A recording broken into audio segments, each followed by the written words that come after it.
হরে কৃষ্ণ। তো এখানে ধৃতরাষ্ট্রের সন্দেহ এসেছিল। তো সন্দেহটা কি? তো সন্দেহটা হচ্ছে তারা কোনো আপোষ করছে না, তো করছে কি সঞ্জয়কে জিজ্ঞেস করছেন। কেউ কি বলতে পারেন যে এরকম সন্দেহ আসার কারণটা কি? যুদ্ধ করতে গিয়েছে, তো ওখানে তো যুদ্ধই হবে, তো সন্দেহ থাকার কারণ কি?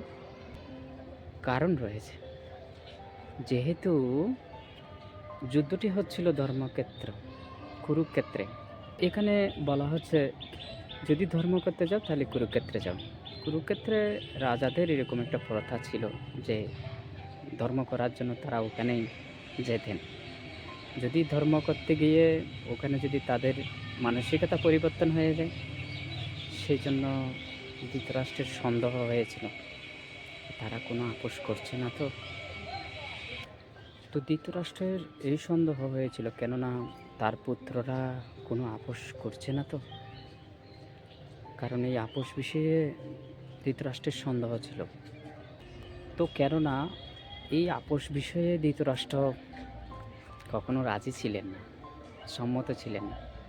তো তিনি এর বিপক্ষে ছিলেন, এই জন্য তার মনে একটি সন্দেহটা এসেছিল তারা আপোষ করছে না। তো তো এই জন্য আরও সন্দেহ, কারণ ধর্মক্ষেত্রে অধার্মিক যদি প্রবেশ করে তাহলে তো ধার্মিক হয়ে যায়। তো ধার্মিক যদি প্রবেশ করে তাহলে ও তো আরও ধার্মিক হয়ে যাবে। তো এইভাবে তার সন্দেহ হয়েছিল। কারণ ওখানে যুধিষ্ঠির মহারাজ ছিলেন, যেহেতু উনি ধার্মিক, তিনি ধর্মপরায়ণ। যুধিষ্ঠির মহারাজ সিদ্ধান্ত নিতে পারেন যে ঠিক আছে, আমরা যুদ্ধ করব না, আমরা রাজ্য এদেরকে দিয়ে আমরা বনে চলে যাব, বনেই থাকব। তো এরকমও হতে পারে, কেন যুধিষ্ঠির মহারাজ ভক্ত। তো এই দুটো বিষয় নিয়ে ধৃতরাষ্ট্রের মনে সন্দেহ হয়েছিল।